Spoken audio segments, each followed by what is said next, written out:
Good morning and good evening. How are you everybody?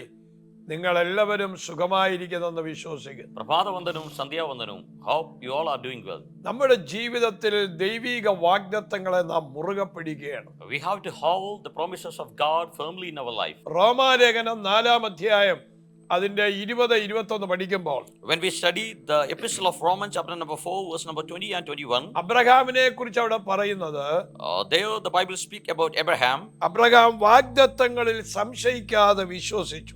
and he not staggered at the promise of God with unbelief, and he had strong faith, അവൻ വിശ്വാസത്തിൽ ശക്തിപ്പെട്ടു. and he was strengthened in the faith. നമ്മുടെ ജീവിതത്തിൽ വാഗ്ദത്തങ്ങളിൽ വിശ്വസിക്കുമ്പോൾ വിശ്വാസത്തിൽ നാം ഓരോ മിനിറ്റും ശക്തിപ്പെട്ടുകൊണ്ടിരിക്കും. And whenever we believe the promises of God, we are getting ourselves strengthened in our faith. ആരൊക്കെയോ ചിലർ ഈ വചനം കേൾക്കുന്നവർ വിശ്വാസത്തിൽ ക്ഷീണിച്ചിരിക്കുന്നു. നിങ്ങൾ വിശ്വാസത്തിൽ ശക്തിപ്പെടുവാൻ ഓർപ്പിക്കുന്നു. Someone of you, those who are listening at me today, you are weakened in your faith, but God is telling you to strengthen your faith. നിങ്ങൾ വിശ്വസിച്ചിരിക്കുമ്പോൾ When you believe, നിങ്ങളെ സംശയിപ്പിക്കുന്ന പല കാര്യങ്ങളും മുമ്പിൽ വരും. there may come lot of things which cause unbelief in your life. നിങ്ങളുടെ ബുദ്ധി കൊണ്ട് ചിന്തിക്കുമ്പോൾ അവിശ്വാസം വരാം. Sometimes you may think about your human knowledge. ചിലര് വന്ന് പറയുമ്പോൾ അവിശ്വാസം ഉണ്ടാകും. Sometimes unbelief come, and sometimes the people may എന്നാൽ come and say, and വിശ്വാസത്തിൽ നാം ശക്തിപ്പെടണം. you have to strengthen in your faith. ഒരു വിത്ത് തറയിലിട്ടാൽ And if you sow a seed, ആ പെട്ടെന്ന് അതിന്റെ മുളകളൊന്നും കാണുകയില്ല. and suddenly it will not come up, എന്നാൽ മണ്ണിനടിയിൽ അതിന്റെ ഒരു പ്രോസസ്സ് നടക്കുകയാണ്. and under the ground there is a process going on, അവിടെ ചില വേരുകൾ and ഇറങ്ങിക്കൊണ്ടിരിക്കും. some root go deep. അത് നമുക്ക് കാണുവാൻ പറ്റുന്നില്ല. We are unable to see that root, എന്നാൽ ചില ദിവസങ്ങൾ കഴിയുമ്പോൾ but after some days, ആ വേരുകൾ ഇറങ്ങിയതിന്റെ സൈനാണ് മുള മുകളിലോട്ട് വരും. and we can see the sign once the leaves sprout out. നിങ്ങളുടെ ജീവിതത്തിൽ In your life, നിങ്ങൾ വാഗ്ദത്തങ്ങളിൽ വിശ്വസിക്കുമ്പോൾ once you believe in the promise of ചില God, വേര് ഇറങ്ങിക്കൊണ്ടിരിക്കുന്ന ഒരു സീസൺ ഉണ്ട്. and there is a season, the roots are going deep. ചില ദിവസങ്ങൾ കഴിയുമ്പോൾ After some days, ആമേൻ, അതിന്റെ ഫലം മുകളിലേക്ക് പൊങ്ങി വരും. and the result and the fruit will come up. ഒരിക്കലും നിങ്ങൾ വിശ്വാസത്തിൽ ക്ഷീണിക്കരുത്. And never ever go weary in your faith. Your breakthrough is just like that.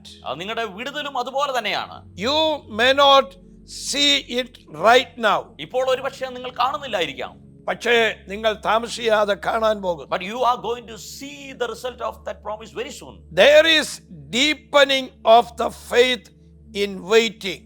നമ്മൾ കാത്തിരിക്കുമ്പോൾ നമ്മുടെ വിശ്വാസത്തിന്റെ ആഴം അത് വർദ്ധിച്ചുകൊണ്ടിരിക്കുകയാണ്. ആമേൻ. നിങ്ങൾ കാത്തിരിക്കുക. Wait upon Lord. ആമേൻ. നിങ്ങളുടെ വിശ്വാസത്തിന്റെ ആഴം വർദ്ധിക്കാൻ പോകും. The deepening of your faith is going to increase. നിങ്ങളുടെ കണ്ണുകൊണ്ട് കാണാൻ പോകും. You are going to see something with your eyes. ഇതുവരെ കാണാത്ത വലിയ ബ്ലെസ്സിംഗ് നിങ്ങളുടെ മുമ്പിൽ എഴുന്നേറ്റ് വരും. Some great blessing which you have never seen before is going to come up in ഒരു your life. റിസൾട്ടിനു വേണ്ടി നിങ്ങളുടെ വിശ്വാസത്തിൽ ശക്തിപ്പെടുക. You have to strengthen in your faith for a great result. Abraham ദൈവത്തിൽ വിശ്വസിച്ചു. Abraham had faith upon അത് Lord, അവന് നീതിയായി കണക്കിട്ടു. and it counted as righteousness in നിങ്ങൾക്ക് his life. യേശുക്രിസ്തുവിലുള്ള വിശ്വാസം The faith what you have in Jesus, ഒരിക്കലും failure ആകുകയില്ല. it will never ever go away, കാരണം യേശുവിന്റെ Calvary മരണം because the sacrificial death of Jesus on the നമ്മുടെ cross of Calvary, വാഗ്ദത്തങ്ങളെ ജീവിപ്പിക്കുന്നതാണ്. so it give life to our promises. നിങ്ങളുടെ dead promises, All the നിങ്ങളുടെ നിർജീവമായ നിങ്ങളുടെ വാഗ്ദത്തങ്ങൾ, അവിശ്വാസങ്ങൾ all your unbelief, എല്ലാം ജീവിക്കാൻ പോകുകയാണ്. everything is going to become alive. ആമേൻ. പലരും ചുറ്റും നിന്ന് അവിശ്വസിപ്പിക്കുന്ന പോലെ സംസാരിച്ചു. And many people stood around you and said the word of unbelief, എന്നാൽ നിങ്ങൾ ടെസ്റ്റിമണി പറയാൻ പോകുകയാണ്. but you are going to give testimonies. ഈ September month The month of September, വലിയ വിഷയങ്ങളുടെ വിടുതലുകൾ സംഭവിക്കാൻ പോകും. you are going to see the deliverance of എന്നെ many things. കേട്ടുകൊണ്ടിരിക്കുന്ന ആരോ അവരുടെ ജോലി നഷ്ടപ്പെട്ട് സ്ട്രഗിൾ ആയിരിക്കുന്നു, വീട് വിൽക്കുന്നതുമായി ബന്ധപ്പെട്ട് ഭാരത്തിലിരിക്കുന്നു. പക്ഷേ കർത്താവ് പറയുകയാണ്, നിങ്ങൾ വിശ്വസിച്ച് പ്രാർത്ഥിക്കൂ, ദൈവം നിങ്ങൾക്ക് വേണ്ടി അത്ഭുതം ചെയ്യാൻ പോകും. Someone of you, those who are listening at me, you lost your job and you are struggling to get a job, and someone they sold their house, and related with that house, you may be in a worry, but God is going to give a deliverance ഞാൻ upon നിങ്ങൾക്ക് that. വേണ്ടി പ്രാർത്ഥിക്കാൻ പോകുകയാണ്. I'm going to pray for you. ഞങ്ങളുടെ കർത്താവേ, Our Lord, ഈ ജനത്തെ bless ചെയ്യും. we bless the children of God. അവരുടെ മേൽ ഒരു അനുഗ്രഹം പകരണമേ. Let your blessing come upon them. ഈ വചനം This word, ജീവിപ്പിക്കുന്നതാണ്. it's giving life. ഇത് ചൈതന്യം വരുത്തുന്നതാണ്. Oh, it's giving them ഇത് life. അത്ഭുതത്തെ കൊണ്ടുവരുന്നതാണ്. Oh, this word bring miracles. കർത്താവ് അങ്ങനെ ചെയ്യണമേ. Oh, thank you for doing that. യേശുവിൻ നാമത്തിൽ തന്നെ. In Jesus' name we pray. Amen. Amen. God bless you. I love you. വിശ്വാസത്തിൽ വർദ്ധിച്ചു വരട്ടെ. ഈ സെപ്റ്റംബർ മന്ത് നിങ്ങളുടെ കണ്ണുകൊണ്ട് നിങ്ങൾ അത്ഭുതങ്ങൾ കാണാൻ പോകുന്നു. നിങ്ങളുടെ വായ് കൊണ്ട് നിങ്ങൾ അത്ഭുതങ്ങൾ പ്രഖ്യാപിക്കുന്നു. ആമേൻ. In this September month, you are going to see miraculous and wonders. So declare the deliverance to your mouth.